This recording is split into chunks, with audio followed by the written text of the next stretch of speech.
વડોદરા બની ક્રાઇમ નગરી. વડોદરામાં વધુ એક 28 વર્ષના યુવાનની કરપીણ હત્યા.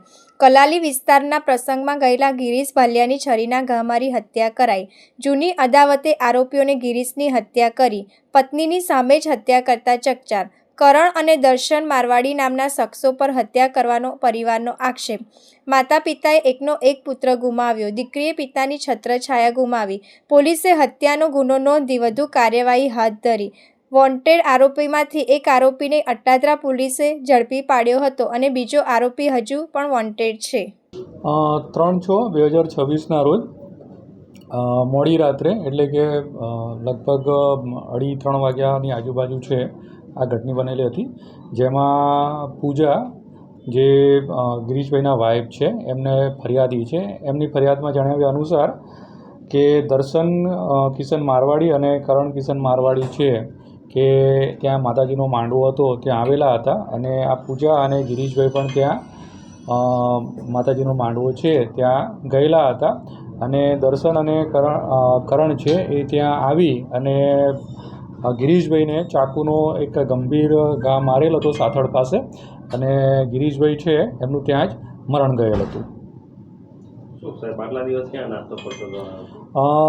આરોપીની પૂછપરછ કરતાં તેમજ અમારી જે ક્રાઇમની ટીમ તેમજ લોકલ LCB તેમજ ડિસ્ટર્બના માણસો એની પાછળ હતા.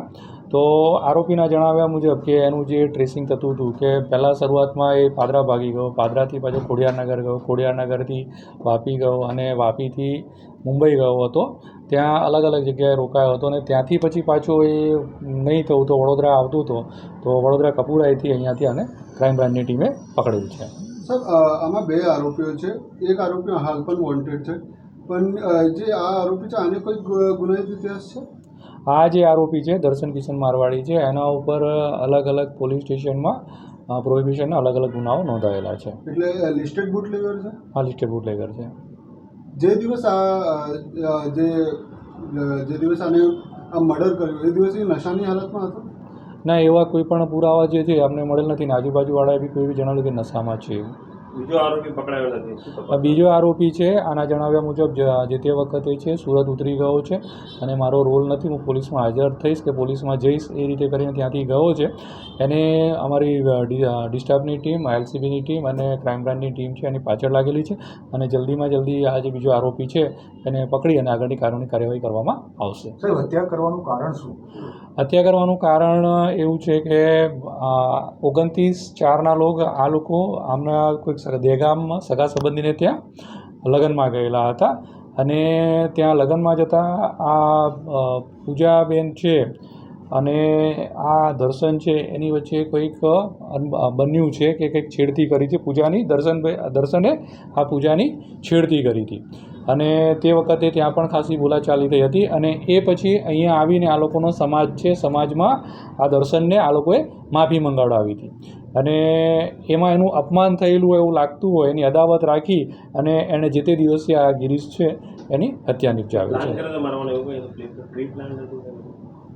આ લોકો જે ચાકુ મળી આવેલ છે અને ત્યાં ગયા હતા કેમ કે આ ગિરીશ અને પૂજા છે ત્યાં લગભગ 12:30 પછી ગયા હતા અને આ લોકો પછી ત્યાં પહોંચ્યા હતા 2 જણા. તો આગળની તપાસમાં ખ્યાલ આવી શકે કદાચ આ પ્રી પ્લાન પણ હોઈ શકે.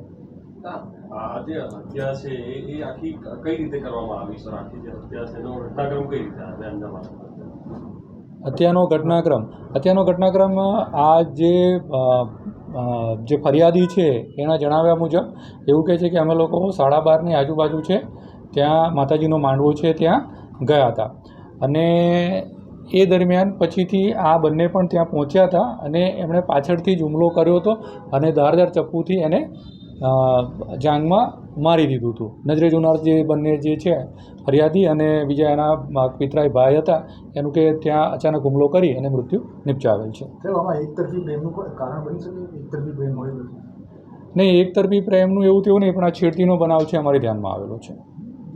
પોલીસ આગળ કયા દિશામાં તપાસ કરશે? હવે પ્રથમ તો આના લાવ્યા પછી એના વિવિધ મુદ્દાઓ પર રિમાન્ડ માંગણી કરવામાં આવેલી હતી કે બીજો આરોપી પકડાયો નથી અને આ જે છે એને બીજા જ કોઈ મદદગારીમાં હતા કે એને મુંબઈમાં ગયો હતો તો મુંબઈમાં ક્યાં રોકાયો હતો, સુરત ગયો સુરત ક્યાં રોકાયો હતો, પાદરા ગયો, એ વિવિધ મુદ્દાઓને ટાંકી અને પછી એનું જે ગાડી છે એ ગાડી કબજે લેવાની હતી ટાંકી એ રિમાન્ડ માંગવામાં આવ્યા હતા, પરંતુ નામદાર કોર્ટ દ્વારા એને ફક્ત 1 દિવસના રિમાન્ડ આપવામાં આવ્યા હતા. હવે આગળની તપાસ છે કે જે બીજો આરોપી છે, એનો સહ આરોપી છે, એને જલ્દીથી જલ્દી પકડીને આગળની કાર્યવાહી કરવામાં આવે.